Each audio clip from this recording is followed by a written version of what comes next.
जय प्रेमिकेन्द्र सद्गुरुदेव भगवान की जय। जय आंजनेय स्वामी की जय। श्री आंडाळ तिरुवडिगळे शरणम अनेक शरणम। श्री शैलेश दया पात्रम धीभक्त्यादि गुणार्णवम यतीन्द्र प्रवणम वंदे रम्यजा मातरम मुनिम कोलाहल दया पात्रम माधुरी रमणम प्रभुम भक्त प्रियम प्रेमिकेन्द्रम रसिकाचार्यमाश्रये सर्वत्र गोविंद नाम संकीर्तनम गोविंदा गोविंदा। வாழ்க்கையில இந்த சம்சாரத்துல நமக்கு மனிதனாக பிறக்கிறது அப்படிங்கிறது பெரிய பாக்கியம் இருந்தாதான் கிடைக்கும். ஏன்னா புழு பூச்சியிலேருந்து ஆரம்பிச்சு பிரம்மா வரைக்கும் மொத்தம் 84 லட்சம் விதமான சரீரங்கள் இருக்குன்னு புராணங்கள் சொல்றது. 84 லட்சம். அதுல ஒண்ணு மனுஷ பிறவி. 84 லட்சம் பிறவிகள்ல ஒன்னே ஒண்ணு மனித பிறவி. இந்த பிறவி ரொம்ப கஷ்டம் கிடைக்கிறது. மனுஷனா பிறக்கிறது ரொம்ப கஷ்டம். ஏன்னா 6வது அறிவு இங்கதான் இருக்கு. அமீபான்னு ஒண்ணு இருக்கு. நீங்கெல்லாம் படிச்சிருப்பேன் ஸ்கூல்ல. அது ஓரறிவு பிராணின்னு. ஓரறிவு தான் அது. சாப்பிட்றது எப்படி, சாகிறது எப்படி, இரண்டு தான் தெரியும், வேற ஒன்றும் தெரியாது. சாப்பிட்டுட்டே இருக்கும், ஒரு நாள் செத்து போயிட்டு தான். இதுலேருந்து ஆரம்பிச்சு பிரம்மா வரைக்கும் இருக்கிறதான ஒவ்வொருத்தருக்கும் பலவேறு அறிவுகளை கொடுத்துருக்கானே. அதுல மனுஷ பிறவிக்கு தான் 6 அறிவு கொடுத்துருக்கான். 6th சென்ஸ் சொல்றான் இங்கிலீஷ்ல. அதுக்குதான் விவேகம்னு பேரு, விவேச்சனா புத்தின்னு பேரு. அப்பேற்பட்டதான விவேக புத்தியை பகவான் மனுஷனுக்கு மட்டும் கொடுத்துருக்கான். எதனாலனா இந்த மனித பிறவி உயர்ந்தது. இதை கொண்டு நீ நல்லதை பண்ணி மோட்சத்தையும் அடையலாம், நீ கெட்டதை பண்ணி நரகத்தையும் அடையலாம். அவ கையில கொடுத்துட்டாரு பகவான். படைக்கச்சவே கையில கொடுத்துட்டாரு. உன் பத்து உன் பாடு. நீ உயர்ந்து போகணும்னு ஆசைப்பட்டியானா உயர்ந்து வா, தாழ்ந்து போகணும்னு ஆசைப்பட்டியானா தாழ்ந்து. நம்ம கையில கொடுத்துட்டாரு, ஒப்படைச்சுட்டாரு. என்ன பெருமாள் யாரையுமே கம்பல் பண்றதே கிடையாது. கம்பல் பண்ணி யாரையும் வழிக்கு கொண்டு வரக்கூடாது. மற்ற மதங்கள் எல்லாம் சொன்னச்செல்லாம் கம்பல் பண்ணி தான் இழுப்பான். எங்க மதத்துக்கு வாங்குவோம், எங்க மதத்துக்கு வாங்குவோம். நம்ம சனாதன தர்மத்தில் அது வழக்கமே கிடையாது. என்ன பகவானுக்கே அது வழக்கம் கிடையாது. யாருமே வற்புறுத்தி பலாத்காரம் பண்ணி இழுக்க மாட்டார். உனக்கு ஆசை இருந்தால் உனக்கு மோட்சம் தர. உனக்கு ஆசை இல்லைன்னு நீ சம்சாரத்தில் இரு. பிறந்து செத்து புனரப்பி ஜனனம் புனரப்பி மரணம் புனரப்பி ஜனனி ஜடரே சயனம் சாதலும் பிறத்தலும் என்றிவற்றை காதல் செய்யாதுன்றது மாதிரி பிறக்கிறது சாகிறதுமா இங்கேயே என்னென்ன பிறவி கிடைக்கிறதோ கர்மானுசாரமா இதுலயே பிறந்து செத்து கடை இல்ல. மோட்சம் வேணும்னு நிஜமா ஆசை இருந்தா நேரம் உன்னை வைகுண்டத்துக்கு அழிச்சிருக்க. அடுத்த பிறவி இல்லாத பண்ணிவிடுற அப்படின்னு பெருமாள் நம்ம கிட்ட சாய்ஸ் கொடுத்துட்டார்.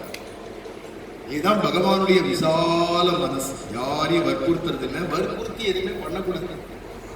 அவாவா ருச்சியோட இப்போ நீங்கெல்லாம் வந்து உபன்யாசம் கேளுங்க உட்காருங்க அப்படின்னு வற்புறுத்தி உங்களை கேட்க வச்சா அது நல்லா ரசப்படாது.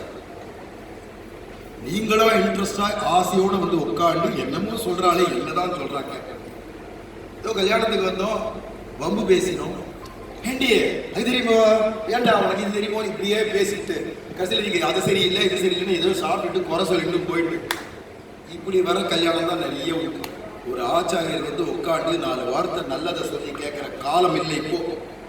இதே ஒரு 100 ஆண்டுக்கு முன்னாடிலாம் நம்ம வீடு நம்ம வாங்கல்ல எல்லாம் கல்யாணம்னு இருந்தா 4-5 ஆச்சாரிய புருஷர்கள், சன்னியாசியான ஜீயரோ சங்கராச்சாரியர் போன்றவாளோ எல்லாம் பெரியவாள்லாம் வருவா. நிறைய பாகவதாள்லாம் வருவா. நிறைய சத்சங்கம் நடக்கும், வேத பாராயணமே நடக்கும், திவ்ய பிரபந்த பாராயணம் நடக்கும், உபன்யாசங்கள் நிறைய நடக்கும். 7 நாள் கல்யாணம். அப்பெல்லாம் இப்பெல்லாம் 7 மணி நேரம் கல்யாணம் பண்றதுக்குள்ள தாவு தீர்ந்து போயிடும். மற்றவாளை கேட்டா தெரியும். அப்படி இருக்கு இப்ப இருக்கிற காலம். ஆனா இன்னைக்கு கல்யாணம்னா இவ்வளவு சத்சங்கத்தோட ஆச்சரியமா நடக்கும், சத்விஷயம் நடக்கணும்.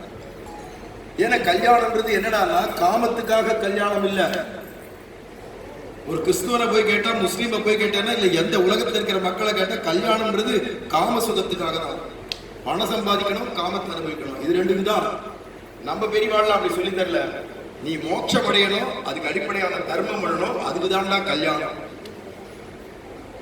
அர்த்தம் அனர்த்தம் பாவய நித்தியம்னா ஆதிசங்கரர் கூட. நீ எவ்வளவுக்குள்ள சம்பாதிக்கிறியோ அத்தனையும் அனர்த்தமா போயிடும்பா. வெறுமனை சம்பாதிச்சு நீ அப்படியே சாப்பிட்டு இருந்தியானா உனக்கு நீ ஏன் வச்சு பூதம் காத்துன்றது மாதிரி காத்துட்டு இருந்தியானா என்ன பிரயோஜனம்? சம்பாதிக்கிறதெல்லாம் எதுக்கு? பணங்கள்லாம் தர்மம் பண்றதுக்கு. நிறைய தர்மம் பண்ண அதான் சொல்லுவா, ஒரு கையால சம்பாதிச்சு 4 கையால அள்ளி தானம் பண்ண, ஐயமும் பிச்சையும் ஆந்தனையும் கைகாட்டி உய்யுமாறு ஆண்டாலும் சொல்லலாம். நிறைய தர்மம் பண்றதுக்காக தான் சம்பாதிக்கிறது. அதுக்கப்புறமா என்னன்னா தர்மம் பண்ணிவிட்டு அதுக்கப்புறமா காமத்தையும் நீ அனுபவிக்கலாம். யதாசக்தி எவ்வளவு நியாயமோ சாஸ்திரத்துல விதிச்சிருக்கோ அவ்வளவு காமங்கள். காமங்கள்னா ஆணும் பொண்ணு சேர்ந்து படுத்துக்கிறது இல்லை. காமங்கள் மாற்றேலோரும் பாவாயின்னு ஆண்டாள் சொல்றாரியா, விதவிதமா ட்ரெஸ் பண்ணிக்கிறது, விதவிதமா சாப்பிடுறது, விதவிதமா வம்பு பேசுறது, விதவிதமா காட்சிகளை பார்க்கறது எல்லாமே காமங்கள் தான். காமம்னா நம்ம தப்பா புரிஞ்சுட்டு இருக்கோம். காமம்னா ஆசைகள். அப்ப எத்தனை உலகத்துல ஆசைகள் இருக்கோ, டீக்கா அப்படி ட்ரெஸ் பண்ணிக்கணும், அப்படி ஹாய் ஹீன்னு நடக்கணும், hello how are you how to you to அப்படின்னு பேசணும், எல்லாம் ஹா ஹா சிரிக்கணும். உண்மையான சிரிப்பு இருக்காது, ஏமாத்தம், பொய்யான சிரிப்பு, நடிப்பான சிரிப்பு, இதெல்லாம் இருக்கு. இயற்கையா உண்மையான சிரிப்பை பார்க்கவே முடியாது. ஆனந்தம் உள்ள இருந்தா தான் வெளில வரும். அந்த சிரிப்பே தனி, அது ஞானிகளுக்கு தான் இருக்கும். அப்ப உலகத்துல வாழற வாழ்க்கை காமம்னா விதவிதமா சிரிக்கிறதோ விதவிதமா பேசுறதோ இப்படி என்ஜாய் பண்ணணும் லைஃப். அண்ணாங்கட்டி என்ஜாய் பண்ற லட்சணம் தெரியாத ஒரு 4வது நாள் முடிஞ்சிருச்சுன்னா, கல்யாணம் ஆகி 4 நாள் ஆச்சுன்னா முதல்ல கல்யாணத்தன்னைக்கு சொல்லுவோம், கிளியே மயிலே குயிலே அப்படின்னு ஆரம்பிச்ச வார்த்தை 1 வருஷம் கழிச்சு போய் கேட்டாங்க, பேயே பிசாசே சரியதே வீடையே இதை கட்டின்னு மாரடிக்கிற அப்படிங்கிற அந்த மாமி, இவ்வளவு கட்டிட்டு மாரடிக்கிறேன்ற அந்த மாமா. ஏன்டா ஏன் அழுத்து போச்சுன்னா, நீ காமத்துக்காக கல்யாணம் பண்ணு, சுயநலத்தோட செல்ஃபிஷா வாழற, அப்ப அழுத்துதான் போவோம். நம்ம பெரியவாள்லாம் சாஸ்திரம் சொல்றது இது என்னடான்னா கிரகஸ்த ஆசிரமம்னு. சந்நியாச ஆசிரமம் எவ்வளவு உயர்ந்ததோ அதை விட உயர்ந்தது கல்யாணம் பண்ணி குடுத்தனம் பண்றது. சன்னியாசியா வாழ்ந்து பெருசு, குடும்பஸ்தனா வாழ்ந்து ஆனா எதுலையும் பற்றுதல் இல்லாத மோட்சம் போனோம். அதான் இதுக்கும் ஆசிரமம்னு பேரு. கல்யாணம் ஆகிறதுக்கு முன்னாடி பிரம்மச்சரிய ஆசிரமம், கல்யாணம் ஆயிடுத்துன்னா கிரகஸ்தாசிரமம், 60 வயசு ஆயிடுச்சுன்னா ரிட்டையர்மெண்ட் ஆகிற வயசு. அதுக்கப்புறமா என்ன பண்ணுறா, போரும் திருப்பி பேரம் பேத்தி புள்ள ஊத்தி சுத்தி சாயங்காலம் சத்சங்கம் நடக்கிறதா, பாகவதம் நடக்கிறதா, ராமாயணம் நடக்கிறதா, அந்த கோவில் திவ்ய தேசம் உண்டா, இந்த திவ்ய தேசம் உண்டா ஓடணும். வீட்டோடையே உட்காந்து சாப்பிட்டு இந்த செக்கு மாடு மாதிரி சுத்திட்டு இருக்கோம். நீ சத்சங்கம் எங்க நடக்கிறது, நல்ல விஷயம் எங்க சொல்றா, எங்க பஜனை நடக்கிறது, எங்க ராதா கல்யாண உற்சவம் நடக்கிறது, எங்க பிரம்மோற்சவம் நடக்கிறது, எந்த கோவில்ல போயிடும். தபோவனங்களுக்கு போயிடும், அந்த இடத்துல காட்டுக்கு போயிடுவாங்க. அதாவது வானப்பிரஸ்தாசிரமம்னு பேரு. இப்ப காடே எல்லாத்தையுமே நம்ம தான் போய் உட்காந்துருக்கோம். காடெல்லாம் அழிச்சு நாடாக்கிட்டு இருக்கோம். எல்லாம் காட்டுக்கு பதிலாக நம்ம எல்லாம் சத்சங்கத்துக்கு போனோம். அதுக்கு ஒரு வயசு வச்சிருக்கா, அதுக்கப்புறமா தாண்டனா அதுக்கு போயிடணும். அதுக்கப்புறமா தான் கடைசியில ஒரு 60-70 வயசுக்கு மேல கொஞ்ச நாள் சத்சங்கத்தை ஈடுபட்டு வேணும்னா சன்னியாசம் வைக்கலாம், வேண்டாம்னா அப்படியே வைகுண்டம் போயிடும். இதுதான் எல்லாமே ஒரு ஆசிரமம். ஆனா இது கிரகஸ்தாசிரமம். தமிழ்ல இல்லறம், இல்லறம் அல்லே துறவரம் ஆழ்வார். குடும்பம் ஒத்து வரலையான சன்னியாசத்துக்கு போலான்னு. அக்கா உங்களை சொல்ல மாட்டேன், நான் எந்த சிஷ்யாலையுமே ஒத்துக்க மாட்டேன். சன்னியாசமே போகாது. கலியுகத்துல சன்னியாசம் தப்பு. ஏன்னா நமக்கு அந்த பரிபக்குவம் இல்லை, நமக்கு அவ்வளவு ஞானம் பக்தி வைராக்கியம் இல்லை. வைராக்கியம் இல்லாத சன்னியாசம் வைக்காது. அதோட குடும்பத்துல இவ காஃபி தரலன்ட்டு எத்தனையோ பேர் சன்னியாசத்துக்கு போறேன்னு மொட்டை சைடு போயிட்டாங்க. அதுக்காக போவோம் ஒருத்தன். சாஸ்திரம் சொல்றதே சன்னியாசம் வேற, ஆனா இதுக்கெல்லாம் போயிடக்கூடாது. பொறுத்துட்டு இருந்து ஒருத்தருக்கு அட்ஜஸ்ட் பண்ணிட்டு பிரியமா பழகிறதுக்கு தான் கல்யாணம் பண்ணிக்கிறது. கல்யாணத்தன்னைக்கு என்ன ஒரு ஆசை இருக்குமோ ஒருத்தருக்கு அது 80ஆம் கல்யாணத்தன்னைக்கு இருக்கணும். எதுக்கு பின்ன 60ஆம் கல்யாணம் வச்சா அப்புறம் 70 அப்புறம் 80 ஒவ்வொன்றும் பண்ணிக்கிறானா? நாள் செல்ல தான் உண்மையான பிரியம் வெளிப்படும். முதல்ல ஆரம்பத்துல மோகம் தான். இந்த பொண்ணை பார்க்க செல்ல மோகம். வாத்தியார் சொன்னா, டே கையை பிடிச்சுக்கோடா பொண்ணேனா, இங்க கையை பிடிச்சுக்காருன்னு சொன்னா ரோடெல்லாம் கையை பிடிச்சிட்டு ஊரெல்லாம் கை கோத்துட்டே போறான். பாணிக்கிறவங்க இங்க பண்ணிக்க சொன்னா ஊரெல்லாம் பாணிக்கிறவங்க பண்ணிட்டே போறான். அதெல்லாம் எத்தனை நாள் இருக்கும்? மோகம் தானே. 1 வருஷம் மேக்சிமம். ஒரு குழந்தை பிறக்கிறவர்கள் அப்புறமா என்ன கையை விட்டு பொம்மை நாட்டி நமக்கு முன்னாடி கையை விட்டுட்டு அவ போயிட்டு இருப்பான். பின்ன என்னடானா இது அர்த்தம் இது இல்லை. இன்னைக்கு கை பிடிச்சதுக்கு அர்த்தம் என்னடானா, கடைசியில தள்ளாடுற வயசு அந்த பொண்ணுக்கு வரைச்சவும் நான் ஒருத்தர் இருக்கேன், நீ கவலைப்பட, நான் பிடிச்சி ஒன்று ஜாக்கிரதையா ஆயிடுச்சுன்னு சொல்றா அப்படின்னு அந்த வயசான காலத்துல தள்ளாடுற வயசுல நீ அவளுக்கும் அவள் உனக்குமாக கைப்பிடிச்சு அழைச்சு. அதுக்காக தான் பாணிக்கிறவனை இன்னைக்கு பண்ணிக்கிறது. உன்னை கைவிட மாட்டேன், அது பெருசு இல்லை. உன்னை கைவிட மாட்டேன்னு அவ்வளோ இருக்கணும். இந்த காலத்தில் பொண்ணுகள்லாம் கைவிட்டு ஓடியே போயிடும். அந்த காலத்தில் பிள்ளைகள் ஓடி போயிடுவாங்க வேண்டாம், அந்த காலத்தில் பொண்ணுகள் ஓடி போயிடும். நல்லா அவட்ட தான் முதல்ல கை குவிச்சு கேட்டுக்கணும், அம்மா இன்னைக்கு கை பிடிச்ச வேலை, என்னைக்கு கை விட்டுறக்கூடாது. 2 பேரும் ஒருத்தர் அப்படி பிடிச்சிட்டு இருக்கணும் கை பிடிச்சு. அதுக்கு பாணிக்கிரகணம் பண்ணிக்கிறோமே, ஒரு நாள் புருஷன் காலை பிடிப்பான், மனைவியினுடைய காலை கல்யாணத்தன்னைக்கு சப்தபதிக்கும் போது அம்மி மிதிக்கும் போது அந்த காலை பிடிச்சி கணவன் தான் மனைவியினுடைய காலை பிடிச்சி வச்சு அந்த அம்மி மிதிக்கிறதுன்னு உண்டு. அது மாதிரி வாழ்நாள் பூரா மனைவி தான் காலை பிடிச்சி வந்துக்கணும், புருஷனுடைய காலை பிடிக்கணும் அப்படிங்கிறது. அதெல்லாம் காரணம் இருக்கு. இதெல்லாம் பெரிய விஷயம். அது ரொம்ப விளையாட்டா சகஜமா சொல்லிட்டு போறேனே தவிர, எவ்வளவுக்கு ஒரு ஆத்து மாமி அவாத்து மாமாவுடைய முழங்கால் வரைக்கும் இப்படி காலை ராத்திரி வேலை அப்படி பிடிச்சி விடுறாளோ அந்த ஆத்துல செல்வம் ஒழிக்கும் அப்படின்னு சாஸ்திரம் சொல்லுது. ஜோதிஷ சாஸ்திரம், ஜோதிஷ சாஸ்திரம். இந்த நவகிரகத்துல இருக்கே, அந்த நவகிரகத்துல இந்த புருஷனுடையதான திருவடியில இந்த கால் வரைக்கும் இங்க மகாலட்சுமி இருப்பாள். பிடிச்சு விட பொதுவாக வந்து சொல்லப்படுறது சனி கிரகம் இருக்கும்னு சொல்லுவா. அதில் காலை பிடிச்சி விட்டாங்கன்னா, மனைவி பிடிச்சி விட்டாங்கன்னா சனி கிட்ட வராது நம்ம குடும்பத்துக்கு அப்படிங்கிறதுலாம் ஐதீகங்கள் சொல்லுவா. அதில் காலை பிடிச்சி விடுறதுன்றதுக்கே அர்த்தம் என்னடானா செல்வம் கொழிக்கிறதுக்காக தான். இந்த காலத்தெல்லாம் ஐயா புருஷன் காலை போய் பிடிக்கிறதாக, அவர்கள்லாம் என் காலை பிடிக்கிறது அப்படிங்கிற காலை. ஆத்துக்கார் சாப்பிட்டதான எச்ச தட்டுல அதை அலம்பிடக்கூடாது, அதுலேயே தான் மனைவி சாப்பிடணும். அதுதான் அந்த காலத்து வழக்கம். அதை மாதிரி இருந்தால் அந்த வீட்டில் தரித்திரம் வராது. இதெல்லாம் யாராவது சொன்னா இப்ப ஏற்றுப்படலாம். அவருடைய தட்டு வேற, என் தட்டு வேற, அவருடைய பரிசு வேற, என் பரிசு வேற, அவருக்கு செல்போன் வேற, எனக்கு செல்போன் வேற, எல்லாம் அவருக்கு. அப்புறம் என்ன இந்திய ஆரம்பத்திலேயே பிரிவு அப்படி இருக்க மாட்டான் அந்த காலத்தெல்லாம். சரி, அது போட்டோம், எதுக்கு அவ்வளவு தூரம் நான் போனோம். ஆனா இது பேர் ஆசிரமம், இது ஒரு இல்லம். அதுல யாருக்கு பாக்கியம் இருக்கோ அவாதான் இதே ஜென்மாவில் மோட்சம் அடைய முடியும். இந்த ஆசிரமத்தை ஒழுங்கா ரெட்ட மாட்டு வண்டி வாத்தியார் உட்கார வச்சு ஒரு கிரியை பண்ணியிருப்பார். அந்த பொண்ணை உட்கார வச்சுட்டு தலைமையில ஒரு நுகத்தடியை வச்சு பூவால சுற்றி நுகத்தடியை வச்சு பையன் அந்த நுகத்தடியை குடிச்சுன்னு ஒரு மந்திரம் சொல்லணும். நடந்திருக்கு. அதுக்கு அர்த்தம் என்ன தெரியுமா? இனிமே உங்க வாழ்க்கை ரெட்ட மாட்டு வண்டின்னு அர்த்தம். இதெல்லாம் ஒத்த மாட்டு வண்டியா இருந்தது, இனிமே ரெட்ட மாட்டு வண்டி. 2 மாடு ஒத்து போனால்தான் அந்த வண்டி ஒழுங்கா ஊர் போய் சேரும், நடுவுலயே நின்றுடும். அதனால கணவனும் மனைவியுமா சேர்ந்து 2 பேரும் ஒத்து போகணும், ஒத்துமையா போகணும் அப்படிங்கிறதான் அந்த மந்திரம் சொல்றது. அதே மாதிரி வாழ்க்கையில இந்த இல்லறத்துல வாழ்ந்துருக்கச்சே ஒருத்தர் விட்டு கொடுத்து வாழ்வது, பிரியத்தோட வாழ்வது. இன்னும் விட்டு கொடுத்து வாழவே தெரியல. இன்னைக்கு எல்லாரும் பெரியவாழ்க்கெல்லாம் சொல்லி தர வேண்டியது, விட்டு கொடுத்து போமா, ஏப்பா நீ என்ன விட்டு கொடுத்து போப்பா அப்படின்னு சொல்ல வேண்டியதா இருக்கு. இது கூட தெரியலையே இந்த காலத்துல அப்படிங்கிறச்சே. கல்யாணம் பண்ணிக்கிறதுடைய நோக்கம் பிரியத்துக்காக தான் கல்யாணம், இது தர்மத்துக்காக தான் கல்யாணம். இது என்ன தர்மத்துக்காக கல்யாணம்னா, நீ நாளையிலேருந்து உபாசனம் பண்ணணும்.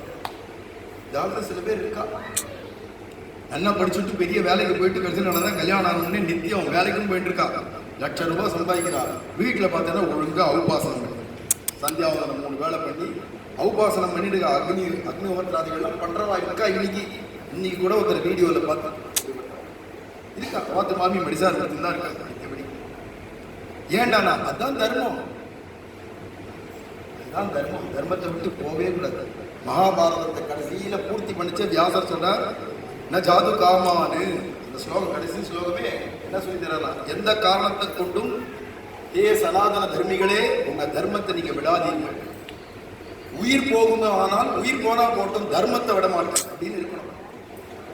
வெளிநாடு போக நேர்ந்தாலும் என் தர்மத்தை நான் விட மாட்டேன் அப்படின்னு இருக்கணுமா. நீ வெளிநாடு போயிட்டு இருந்தாலும் உன் தர்மத்தை விட்டுறதானே, பாஷன் கேட்டம் கிடக்கணுமா. அங்க போனாலும் நீ யாரு, நீ மாறிடாது அப்படின்னு சொல்லித்தர.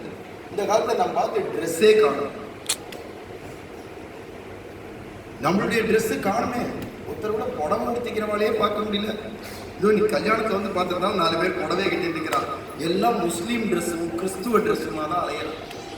இந்த ட்ரெஸ் எல்லாம் இருக்கு பாருங்க, இதெல்லாம் வந்து முஸ்லீம் ட்ரெஸ். சுடிதார் போட்டுக்கிறது, செல்வர் கமிஸ் போட்டுக்கிறது, இதெல்லாம் முஸ்லீம் ட்ரெஸ். நாங்கள்லாம் ஆச்சாரியாளா இருக்கிறவரெல்லாம் சொல்லி ஆகணும், அதுக்காக தான் சொல்றோம் தர்மம். இத்தனை பேர் இந்த காலத்துல மேக்ஸி போட்டுக்கிறா, மிட்டி போட்டுக்கிறா, நைட்டி போட்டுக்கிறா, நைட்டியை டேட்டி ஆக்கி டேலியும் போட்டு நலையிறா. அது பேர் நைட்டின்னு வச்சா அது நைட்டில் போட்டுக்க, அது கூட விட்டு போய் டேலியே போட்டு நலையிறா. அப்புறம் இங்கேருந்து இது வரைக்கும் பூரா அதுக்கு வந்து ஜீன்ஸ் போட்டுக்கிறா, லெக்கின்ஸ்னு ஒன்று இருக்கா, ஜெக்கின்ஸ்னு ஒன்று இருக்கா, அத்தான் பேரோ என்னத்த ட்ரெஸ்ஸோ உடம்பெல்லாம் காமிச்சுட்டு போயிட்டு இருக்கா. இதெல்லாம் கிறிஸ்டியன் ட்ரெஸ். சொல்லிட்டு வந்ததெல்லாம் கிறிஸ்டியன் ட்ரெஸ், இதெல்லாம் முஸ்லீம் ட்ரெஸ். நம்ம ஆத்து மாமிகள் எல்லாரும் கிறிஸ்துவ முஸ்லீமா இருக்கா, ஒருத்தர் கூட ஹிந்துவாவே இல்லை. அதில் ஹிந்துவே இல்லை. அப்புறமா தான் அவன் பிராமணனா, அப்புறமா அவன் அதில் ஐயரா ஐயங்காரா கேட்கலாம். அப்புறமா முதல்ல நீ இந்துவா போச்சு. இது ஏதோ பொம்மராட்டிகளை சொல்றேன்னு மட்டும் நினைக்காதீங்க. ஆம்பளைகளும் அப்படிதான். வேஷ்டி கட்டிண்டா இந்து, பேண்ட் சட்டை போட்டுண்டியானா கிறிஸ்துவ, கைதி உடுத்திண்டியானா முஸ்லீம். பார்த்துக்கோ யார் யார் வந்து இந்த கோலத்தில் இருக்கான்னு பார்த்துக்கோ. இங்கே எங்கிட்ட ஏன் எதிர்க்க இல்லை, சொல்றவன் எதிர்க்க இல்லை. வீட்லையும் வெளி உலகத்தையும் நீங்களா இருக்கும் சொல்லித்தர வேண்டியதா இருக்கு. கேட்டா இதுதான் இந்து ட்ரெஸ்ன்றாங்க. இன்னும் கொஞ்ச நாள் கழிச்சு போட்டோம் உங்க பேரன் பேத்திகள்லாம் என்ன சொல்லுவாங்கன்னா, இந்துக்கள்னா அவனுக்கு ட்ரெஸ்ஸு சுடிதாரும் ஜீன்ஸும் தான். ஏன்னா மனுஷார் ஊற்றிட்டு இருக்கிறவளையே பார்க்க முடியா. இன்னும் கொஞ்ச நாள் கழிச்சு வந்து புடவைன்னா 6 கஜம் புடவை தான் புடவைன்னு இல்லையா. ஏன்னா உடுத்திக்கிறதுக்கு ஆள் இல்லை, கடையிலையும் விற்க மாட்டேங்கிறோம். நீங்கள்லாம் கொஞ்சம் மாற்றிக்கோங்க. உங்க ஆத்து பசங்களுக்குலாம் முதல்ல குழந்தைகளுக்கு சொல்லித்தாங்க. ஆத்துல இருந்தா வேஷ்டி ஊத்துக்கோடா, ஆத்துல இருந்தா பாவாடை சட்டை போட்டுக்கோ, பாவாடை தாவணி போட்டுக்கோ சொல்லி தர மாட்டேங்கிறான். நான் சொன்னது இப்போ கொஞ்சம் ட்ரையா விறுவிறுப்பா இருந்தது ஆரம்பத்தில். ட்ரையா உட்காந்து ட்ரெஸ்ஸை பத்தி பேசுறதா. ஃபர்ஸ்ட் யூனிஃபார்ம் என்னோட ஸ்கூல் கேட்ல உள்ள விட மாட்டாங்க. யூனிஃபார்ம் கரெக்டா இல்லைன்னா உள்ளேயே விட மாட்டா, ஃபைன் போட்டுருவாங்க தெரியுமா. அது மாதிரி நம்ம ஆன்மீகத்திலையும் யூனிஃபார்ம் இருக்கு. பாவாடை சட்டை போட்டுக்கிறது, பாவாடை தாவணி போட்டுக்கிறது, புடவை உடுத்திக்கிறது, மடிசார் உடுத்திக்கிறது, அதே மாதிரி வேஷ்டி உடுத்திக்கிறது, பஞ்சகச்சம் கட்டிக்கிறது, இதெல்லாம் இருக்கு. அதனால எல்லாமே நம்ம தர்மம்னா அதுலேருந்து ஆரம்பிச்சு ஆத்துல வீட்டில் இருக்கச்சேவாது நம்ம ட்ரெஸ்ல நம்ம அது போல கொண்டு வரணும். வாரத்துக்கு ஒரு நாளாவது நம்ம பெருமாளை போய் சேவிக்கணும். வீட்டில் நம்ம ஆத்துல ஒரு சாலக்கிராம பெருமாளையாவது வச்சுட்டு டெய்லி ஆராதனை பண்ணணும். கல்யாணம் ஆனதுக்கு அர்த்தம் பூஜை பண்ணணும். பூஜை பண்ணாத சாப்பிடக்கூடாது. சாப்பிட்டியானா உன் பாவத்தை நீயே சாப்பிட்றாய். சில பேர் ஆத்துல போய் பார்க்கறாங்க, நம்மள வாழாத்துல பிராமண ஆளாத்திலேயே பார்க்கறாங்க. அடுப்பங்கரையிலே அப்படியே நிறுத்திட்டு இருப்பா. இந்த பக்கம் தோசை இப்படி கல்லில் இப்படி எடுத்து போடுவா, இந்த பக்கம் எச்ச தட்டை வச்சிருப்பா, இப்படி எடுத்து இப்படி போட்டு இப்படியே எடுத்து எச்ச பண்ணி சாப்பிட்டே திருப்பி அடுத்தது பண்ணுவா. இப்படியே எச்ச தட்டியே தூக்கி அப்படி ஜலதா இருக்கும். பாத்திரம் தைக்கிற பாத்திரத்தோடு போட்டு எச்ச தீட்டு கூட தெரியாத, எச்சத்தீட்டு கூட தெரியும். எச்சத்தீட்டெல்லாம் என்னடா பண்ணுனா கொரோனா வரும். அவன் சொல்லிச்சே வந்து 19 தடவை கையை கழுவில கழுவுறான். ஒருத்தர் மேல ஒருத்தர் படாதுங்க. 6 அடி தள்ளி உட்காருங்க, 6 அடி தள்ளி. நம்ம பெரியவாள்லாம் தான் சொன்னா 2 கஜம் தள்ளி உட்காருங்க. என்ன சும்மா வந்து மேலே இடிச்சுது ஓ தகுந்த உட்காருங்க அப்படின்னு நம்ம பாட்டியம்மாலாம் சொல்லுவாங்க.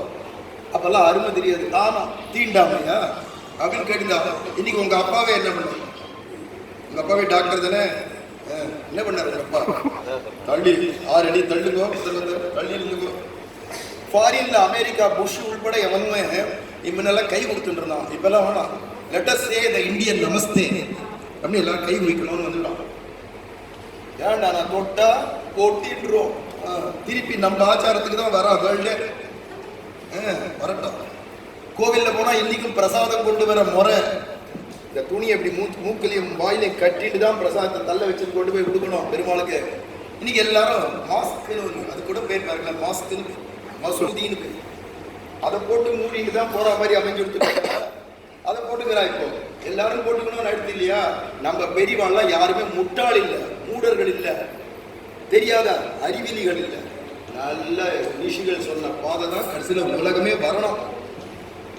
நம்ம இந்துக்கள் சொன்ன பாதைக்கு தான் எல்லாரும் வரணும். அதுவும் பிராமணால் சொல்றாங்கன்னா அது வேத வாக்கு. அவெல்லாம் தெரியாத பேசல ஒவ்வொன்றும். அதனால நம்ம ஆச்சார அனுஷ்டானங்களை விடாத, நம்மளுடைய பழக்க வழக்கங்களை விடாத, சனாதன தர்மத்தை விடாத இருக்கிறதுக்கு தான் கல்யாணம் பண்ணிட்டு அடுத்த வாரிசு குழந்தை பிறக்கணுமான அதுக்கு வேத மந்திரம் என்ன இருக்குது தெரியுமோ?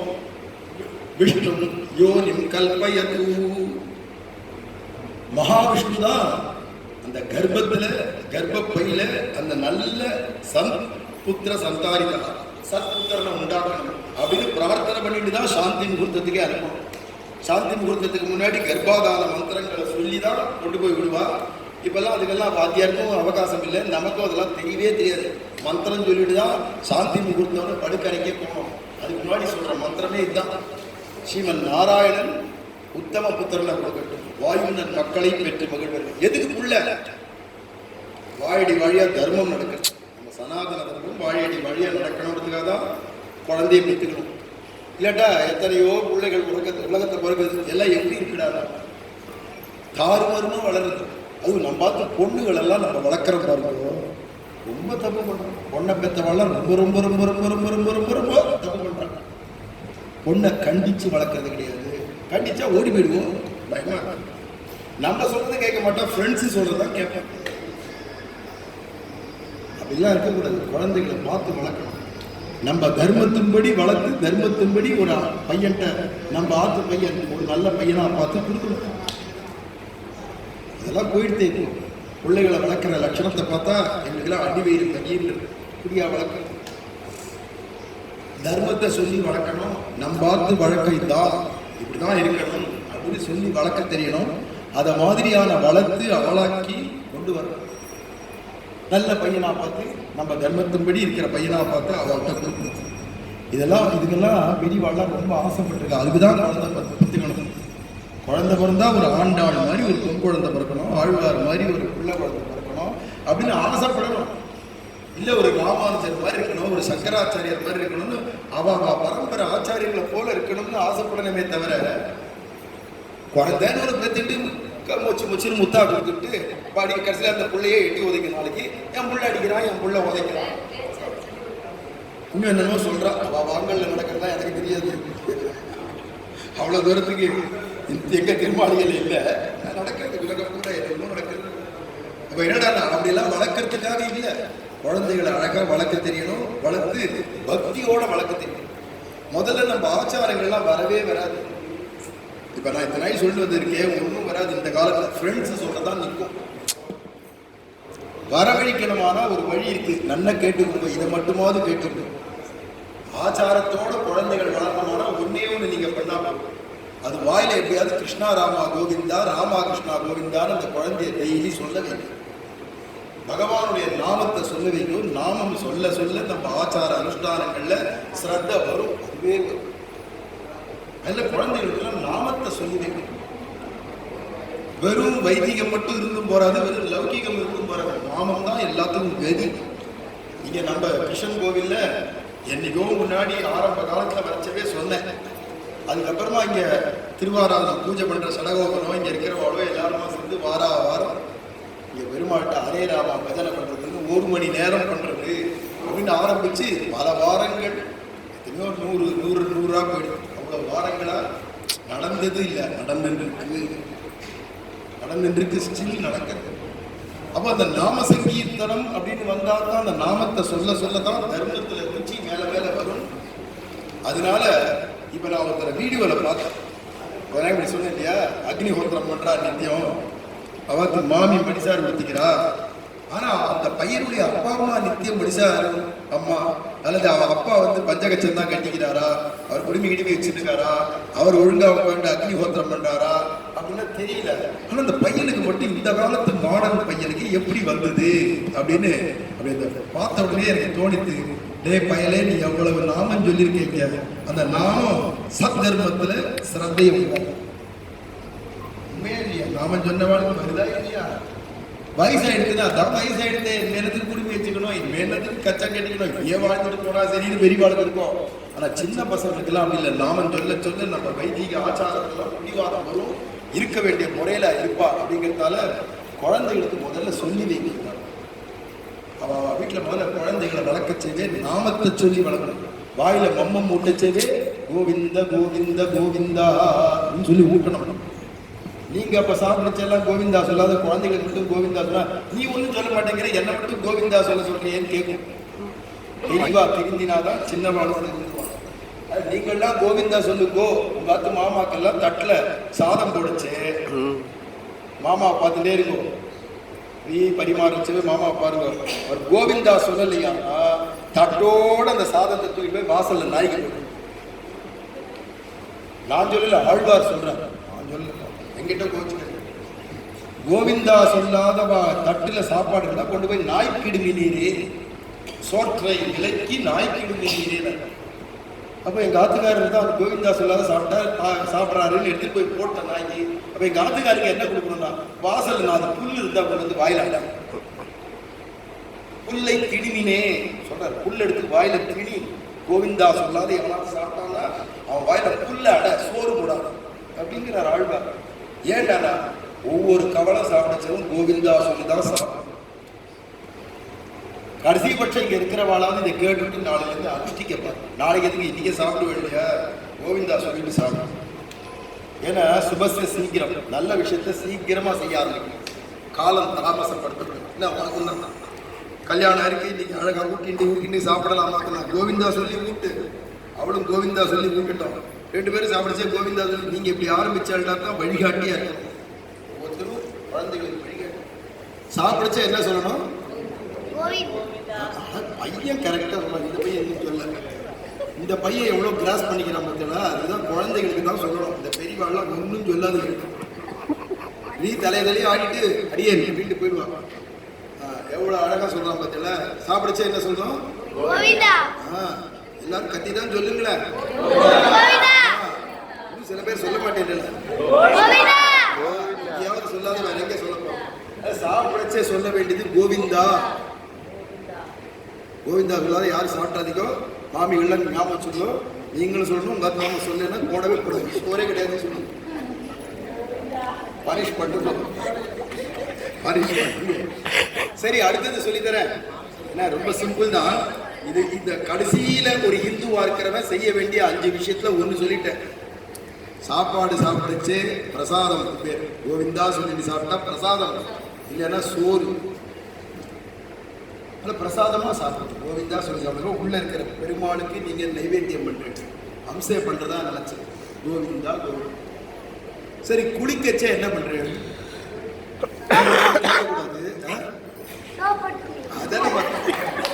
சோப்பை போட்டு தேய்க்க தேய்க்க உன் உடம்பு ஏதோ வாசனையா இருக்க மாதிரி இருக்கும். ஆனாலும் நாத்த பீத்த சரீரம் நாத்தம் தான்.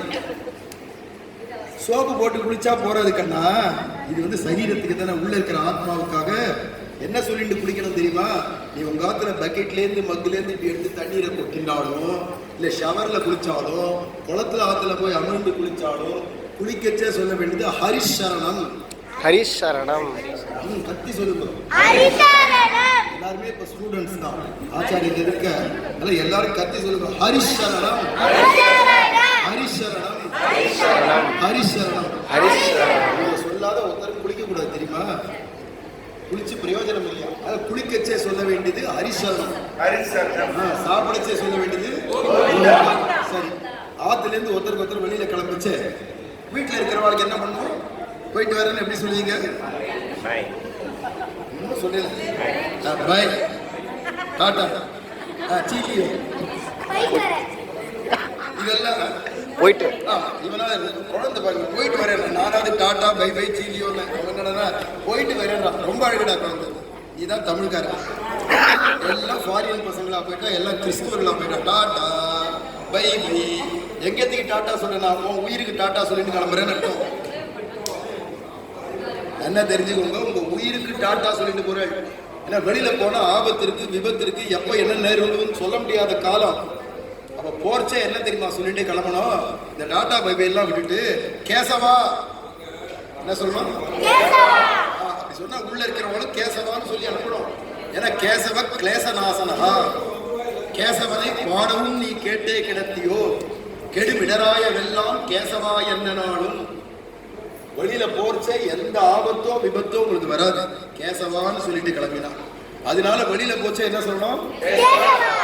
கேசவான்னு சொல்லிட்டு வெளியில போ. இப்போ 3 சொல்லிட்டேன், ஞாபகம் வச்சுப்பா. சாப்பிடுச்சு வெளியில போச்சு.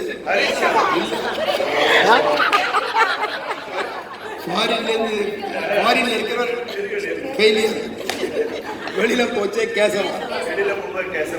குளிக்கச்சே ஹரிஷ் சொல்லியாச்சா? அதுக்கு அடுத்தது கார்த்தால கண்ணை விழிச்சு எழுந்துக்கிச்சே என்ன சொல்லணும்?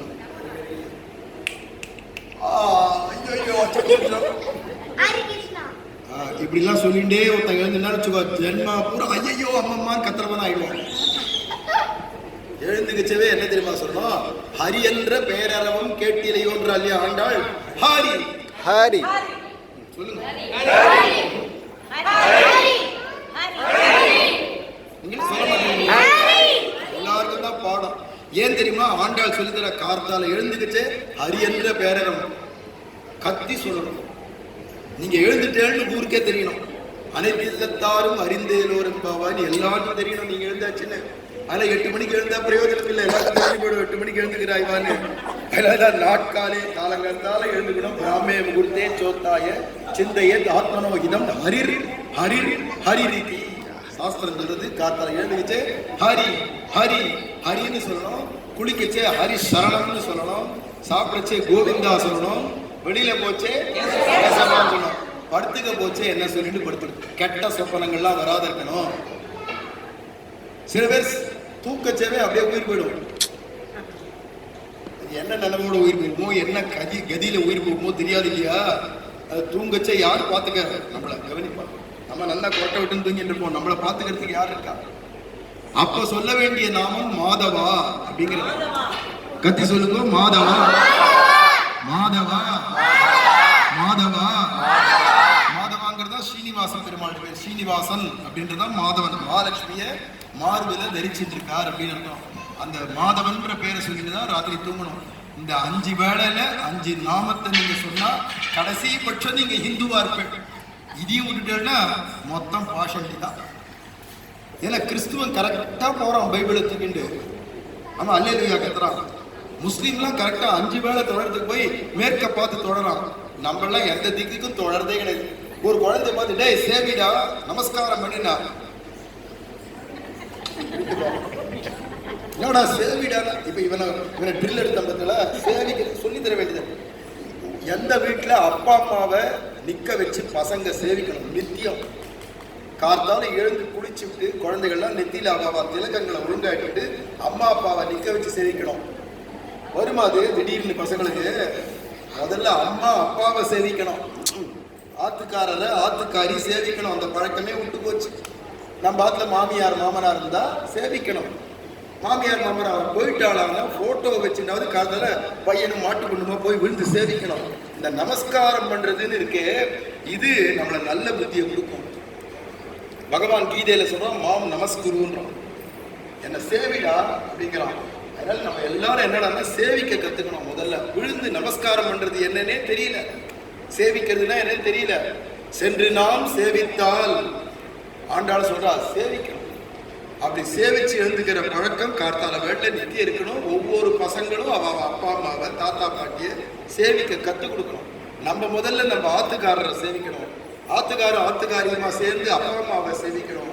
இதெல்லாம் நல்ல பழக்கங்களை கொண்டு வரணும் குழந்தைகளுக்கு. அதனால நாமங்களை சொல்றதும் பெரிவாளை விழுந்து சேவிக்கிறதும் இதெல்லாம் முதல்ல அடிப்படையா இருந்தாலே நம்ம எல்லாம் இந்துக்களா இருக்கோம்னு அதுல இருந்து கொஞ்சம் கொஞ்சமா அப்புறம் விஷ்ணு சகஸ்நாமம் சொல்றது, திருப்பாவை திருப்பல்லாண்டெல்லாம் படிக்கிறது, கோவிலுக்கு வாரத்துக்கு ஒரு நாளாவது போடுது.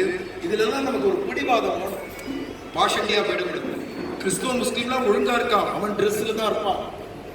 அவன் ஒழுங்கா அவன் ட்ரெஸ்ல இருக்கான். ஃபுல்லா போட்டுட்டு கைலி கட்டிட்டு போறான். இன்னைக்கு ஸ்கூலுக்கு கூட அவன்லாம் அவன் கருப்பு துணியை உடுத்திக்கிறதுக்கு வெக்கப்படலை. நம்ம தான் வெக்கப்படுறோம். நம்ம நம்மளவாளா இருக்கிறதுக்கு தான், தர்மத்தை காட்டுறதுக்காக தான் குடும்பமே கல்யாணமே அதுக்கு தான். அதனால இல்லறத்துல நம்ம இன்னைக்கு ஒரு குழந்தைகள் ஈடுபடுறான்னு சொன்னா அர்த்தம் என்னடான்னா இதுல இருந்து தர்மப்படி அவ வாழணும். அதுக்காக தான் தர்ம பத்னின்னு பேர். மனைவிக்கெல்லாம் பேர் தர்ம பத்னி. தர்மத்துக்காக தான் மனைவி. குழந்தைகளும் தர்மத்துக்காக தான் குழந்தைகள். அதனால இன்னைக்கு கல்யாணத்துல நம்ம 4-5 விஷயங்களை தெரிஞ்சுக்கணும் இல்லையா? அதுக்காக தான் நான் சொன்னேன். எல்லாரும் எப்படியோ வாழ்ந்துட்டு இருக்கா. நம்மளாவது நம்மளவால எப்படி வாழணுமோ அப்படி வாழணும் அப்படிங்கிறதுக்காக தான் இந்த விஷயங்களை சொன்னேனே தவிர எனக்கு இருக்கிற அலுப்புக்கு சொல்றேன். அலுப்புக்கு நான் இத்தனை பேச முடியாது. ஏன்னா 1 மாசமா கார் ஓட்டி நான் ஸ்டாப்பா கார் ஓட்டி அயோத்தி போயிட்டு இங்கேருந்து கார்லயே சித்திரக்கூடம் போயிட்டு சித்திரக்கூடத்துலேருந்து அப்படியே பிருந்தாவனம் கோவர்தனம் கோகுலங்கள்லாம் சுற்றிவிட்டு முந்தானத்து தான் வந்து கும்பகோணம் சேர்ந்து அங்கே உபன்யாசங்களை பண்ணிட்டு காலத்தால் 3 மணிக்கு எழுந்து இவனுக்கு தாலியை நான் தான் கையில் எடுத்து கொடுக்கணும் இவளுக்கு கட்டுறதுக்குன்னு 10:15 நான் வந்துடுவேன். 10:30 டைம் இருக்குன்னு சொல்லிட்டு தான் வந்துட்டு இருக்கேன். அதுக்குள்ள வாத்தியார் பாவம் அவசரப்படுத்தி தாலியை கட்டிவிட்டேன், கட்ட வச்சுவிட்டேன். நான் தாலி எடுத்து கொடுத்து எத்தனை பேருக்கு எடுத்து கொடுத்துருக்கேன், கல்யாணம் நடந்திருக்கு. அவ்வளோ ஆசையாக ஓடி வந்தேன். அங்கேருந்து திருவாராதன பூஜையெல்லாம் முடிச்சு நம்ம குழந்தைகளுக்கு கல்யாணம் வச்சு பார்க்கணுமேனு ஓடி வந்தேன். திருமங்கல்யம் முடிஞ்சா கூட பரவாயில்ல, கடைசியில் வாரணமாயிரம் போன்றவைக்கெல்லாம் முடிஞ்சு. ஆனால் இப்போ அதோட இல்லாத கல்யாணம் இவனுக்கு ஆச்சு. இவனுக்கு ஆச்சுன்னு சொல்றேன், இவனுக்கு ஆச்சுன்னு சொல்றோமே, நான் சபாஷன் ஆச்சு இல்லையா, அதை சொல்றேன். ஒரு பையனுக்கும் புருஷனுக்கும் இப்ப கல்யாணம் ஆச்சு இல்லையா, இதே இந்த ஆத்மாவுக்கும் பரமாத்மாவுக்கும் நடக்கிற கல்யாணம் தான் இந்த தீட்சை, ஸ்ரீ வைஷ்ணவ தீட்சை ஆகிய சமாஷனம். பல்லாண்டிலேயே பெரியாழ்வார் சொன்னார், தீயில் கொலுகின்ற செஞ்சுடராழி திகழ்திரு சக்கரத்தின் கோயில் பொறியாலே ஒத்துண்டு நின்று குடிகுடி ஆட்செய்கின்றோம்னு அக்னியில வச்சதான சங்கு சக்கரத்தை தோல்ல ஒத்துண்டு அப்புறமா தான் இல்லறத்தையே பெருமாளுடைய கைங்கரிகள் எல்லாம் பண்ணணும்னு சொல்றார் ஆழ்வார். இது வேதத்தை சொன்ன சம்ஸ்காரம். இதுல எப்படி 5 கிரியைகள் பண்ணாலும் இப்ப இந்த பிள்ளைக்கு பையனுக்கும் இதே மாதிரி 5 கிரியைகள் இப்ப நான் பண்ணி வச்சேன். இந்த பொண்ணுக்கு இவனுக்கு ஏற்கனவே ஆயிடுச்சு. அவனுக்கு சத்ருக்ன ராமானுஜதாசன் பேரு, தீட்சா ராம். இவளுக்கு வேற ஏதோ பேர் இருந்தது முன்னாடி. ஆனா பெருமாள் உத்தரவு கொடுத்து இன்னைக்கு நாமகரணம் அனுராதா ராமானுஜதாசி. அவளை அனுன்னு தான் கூப்பிடுவாங்க. அதனால அனுன்ற பேர்லயே அனுராதா அப்படின்னு ராதையுடைய பேரை வைக்க சொல்லி பெருமாள் உத்தரவு கொடுத்தாரு. நம்ம சிந்தனைக்கிறியா இந்த தீட்சையிலேயும் 5 கிரியை இருக்கு. அதனால அதுக்கு பஞ்சசம்ஸ்காரம்னு பேரு. இவ கல்யாணத்திலயும் 5, ஒரு பையனுக்கு பொண்ணுக்கு நடந்தா 5 இருக்கு. ஒண்ணு என்னடா, முதல்ல மாலை மாத்துறது, அதுக்கடுத்து பாணி கிரகணம் கைப்பிடிக்கிறது, அப்புறமா தாலி கட்டுறது, அப்புறமா சப்தபதி பண்றதாகிய 7 அடி எடுத்து வைக்கிறது, அம்மி மிதிக்கிறது, அப்புறம் பொறி எடுத்து ஹோமம் பண்ணுறது, ராஜ ஹோமம். இந்த 5 கிரியைகள் பண்ணாதான் கல்யாணம் ஆச்சு. அதுல தாலி கட்டிக்கிறது முக்கியமே இல்லை. நம்மளாம் நினைச்சிருக்கோம் முகூர்த்தம்னா தாலி கட்டிக்கிறதா, இந்த முகூர்த்தம் பார்த்து தாலி கட்டிடணும், தாலி கட்டிடணும்னு நினைச்சுக்கிறோம். ஆனா தாலி கட்டுறது சாஸ்திரம் சொல்லல, முக்கியமா இல்லை, பாணி கிரகணத்துக்கு தான் முக்கியம். ராமருக்கு சீதைக்கு கல்யாணத்தின் போது ஜனக மகாராஜன் சொல்றான், ஏ ராமா, சீதையுடைய கையை பிடிச்சுக்கோ, இயம் சீதா மமசுதா சகதர்ம சரியத்தவ பிரதிச்சஜைனாம் பத்ரம் தே பாணிம் கிருண்ணீஸ்வ பாணினா அப்படிங்கிறார். அப்படி பாணி கிரகணம் தான் முக்கியம். தாலி கட்டுறதுன்றது வெளியில அடையாளம், இன்னாருக்கு நான் வாக்கப்பட்டுவிட்டேன்றதுக்கு அடையாளத்துக்கு தான் தாலி. ஆனா முக்கிய எதிரானா இன்னைக்கு கோர்ட்ல கூட போய் கேளுங்கோ, ஜட்ஜு கேட்பார் டைவர்ஸ் வேணும்னு கேட்டாக்கா, இந்து மதப்படி கல்யாணம் வேத முறைப்படி நடந்தா டைவர்ஸுக்கு போய் கேட்டா ஜட்ஜு முதல்ல கேட்பார், பாணி கிரகணம் ஆச்சா, சப்தபதி ஆச்சா தான் கேட்பார், தாலி கட்டியாச்சான்னு கேட்குது. ஏன்னா எந்த பொண்ணு வேணா தானே தாலி தூக்கி கட்டிட்டு எனக்கு கல்யாணம் ஆகிட்டு இவன் தான் புருஷன் சொல்லிக்கலாம், இது ஆச்சான்னு தான் கேட்பான். அத மாதிரி பாணி கிரகணம் பண்றது, தாலி கட்டுறது, தீவலம் வருது, அம்மி மிதிக்கிறது, கடைசியில ஹோமம் பண்றது இல்லையா, அத மாதிரி முதல்ல நெத்தியில திருமண் காப்பு பகவானுடைய திருவடி சின்னம் விடுறது, அதுக்கடுத்து சங்கு சக்கரத்தை தோல்ல ஒத்துறது, நமோ நாராயணாயன்ற அந்த மந்திரம் 8 எழுத்து மந்திரத்தை உபதேசம் பண்றது, அவளுக்கு பேர் வைக்கிறது, தாசன் அல்லது தாசி அப்படிங்கிறதான பேர் வைக்கிறது, அதுக்கடுத்தது பெருமாளை சரணாகதி பண்ணிடுது. எல்லாரும் எழுந்திருங்கோன்னு சொல்லிவிட்டு இவா 2 பேரை மட்டும் விழுந்து சேவிக்க சொல்லி பெருமாள்கிட்ட நான் போய் எங்க பிரார்த்தனை பண்ணிட்டேனே, இதுக்குதான் சரணாகதின்னு பேர். இதே ஜென்மாவில் வாழச்சே சௌக்கியமா வாழ்ந்துட்டு உயிர் போச்சு அனாயாசமா மரணம் ஏற்பட்டு இதே ஜென்மாவில் வைகுண்டம் போய் சேர்ந்துடணும், அடுத்த பிறவி இல்லாத பண்ணணும் அப்படிங்கிறது ஆச்சாரியர் போய் சிபாரிசு பண்றது, பெருமாள்கிட்ட பிரார்த்தனை பண்ணிக்கிறதா கடைசியில சரணாகதி. பகவத்கீதையில கண்ணன் கடைசியில மாமேகம் சரணம் பிரஜன்னு சொன்னா அதுதான் இப்ப நடந்தது. இது ஜீவாத்மாவுக்கும் பரமாத்மாவுக்கும் நடக்கிற கல்யாணம். எப்படி கல்யாணம் ஆன உடனே ஆத்மாவுக்கு ஒரு கல்யாணம் பண்ணணும், ஐயா கொஞ்சம் இரும்பியா நான் சமாஷனம் பண்ணிடுறேன்னு வாத்தியார் முதல்ல ஆத்துக்கு போய் கிரகப்பிரவேசம் ஆட்டம் பால் பழத்தை கொடுத்துட்டு வந்துடுறோம் அப்படின்னா இல்லையா. இப்ப கல்யாணம் முடிஞ்ச உடனே எப்படி கிரகப்பிரவேசம் ஆச்சோ அதே மாதிரி இந்த சமாஷனம் ஆயிடுச்சுன்னா இதே ஜென்மா முடிவில் கிரகப்பிரவேசம். எதுடா நமக்கெல்லாம் சொந்த வீடுனா அறம் பொருள் இன்பம் வீடு வைகுண்டம் பரமபதம் தான், அந்த வீட்டுக்கு தான் நம்ம எல்லாரும் போகணும். இந்த தீட்சை எடுத்தவர்களெல்லாம் கடைசியில இதே ஜென்மாவில் வைகுந்தம் புகுவது மன்னவர் விதியே. அதனால இந்த கல்யாணமும் ஆச்சு, அந்த கல்யாணமும் ஆச்சு. இன்னைக்கு அனுராதாவுடைய பாக்கியம் எந்த ஒரு அக்னியில இவளுக்கு ஹோமங்கள் பண்ணி கல்யாணம் நடந்ததோ அதே அக்னியிலேயே சங்கு சக்கர ஆழ்வாரையும் ஆவாகனம் பண்ணி தோல்ல ஊற்றி இவளுக்கு சமாஷனம் பண்ணி வைக்கிற பாக்கியம். பொதுவாகவே சமாஷனம் ஆகி அதுக்கப்புறமா தான் சாந்தி முகூர்த்தத்துக்கே சேர்த்து வைக்கிறாங்க குழந்தைங்க. சமாஷனம் ஆயிடுத்து, அந்த மந்திரம் காதுல விழுந்துடுத்து, தோல்ல சங்கு சக்கரம் வந்துடுதுன்னா அப்புறமா பிறக்கிற குழந்தை சத்புத்திரனா வாயுநன் மக்களா பிறக்கணும். அதனால்தான் நான் ஆசையோட வந்த உடனே கேட்டேன், குழந்தை நீ அந்த பொண்ணுக்கு பண்ணி வைக்கணும்டாப்பா, இன்னைக்கே சத்புத்திரனா பிறக்கும்டா அப்படின்னு சொன்னதுக்கு கலந்து ஆலோசனை பண்றேனா. சரியா போச்சு, எந்த அப்பா அம்மா இந்த காலத்துல சரின்னு போறான்னு தெரியலையேன்னு யோசிச்சேன். பெருமாள் சங்கல்பம் நல்ல காலம், உடனே சரின்னு சொன்னா நீங்க நடந்துடுது. பாக்கியம் இருக்கிறவங்களுக்கு தான் கல்யாணத்தன்னைக்கே நடக்கும். ஆம்பளை பசங்களுக்கெல்லாம் பிராமண நாள்ல பூனல் போட்டு 4வது நாள் சமாஷனம் பண்ணணும். ஸ்ரீ வைஷ்ணவாள்ல பொம்மநாட்டி விளையாடுறதுனா கல்யாணம் ஆன அன்னைக்கே பண்ணலாம். அது இன்னைக்கு இவளுக்கு கிடைச்ச பாக்கியம். அதில் கல்யாணம் சரீரத்துக்கும் ஆச்சு, ஆத்மாவுக்கும் ஆச்சு. அப்படிப்பட்ட ஒரு பாக்கியம் இன்னைக்கு. இதில் 4 விஷயங்களை, நல்ல விஷயங்களை எல்லாரும் தெரிஞ்சுக்கிறதுக்காக ஒரு சத்சங்கமும் ஆச்சு. எல்லாரும் நான் சொல்றதை திரும்பி நீங்களும் சொல்லுங்க. ஸ்ரீமதே ராமானுஜாய நமஹ. ஸ்ரீமதே ராமானுஜாய நமஹ. ஸ்ரீமதே ராமானுஜாய நமஹ. ஸ்ரீமதே ராமானுஜாய நமஹ. ஸ்ரீமதே ராமானுஜாய நமஹ. ஸ்ரீமதே ராமானுஜாய நமஹ.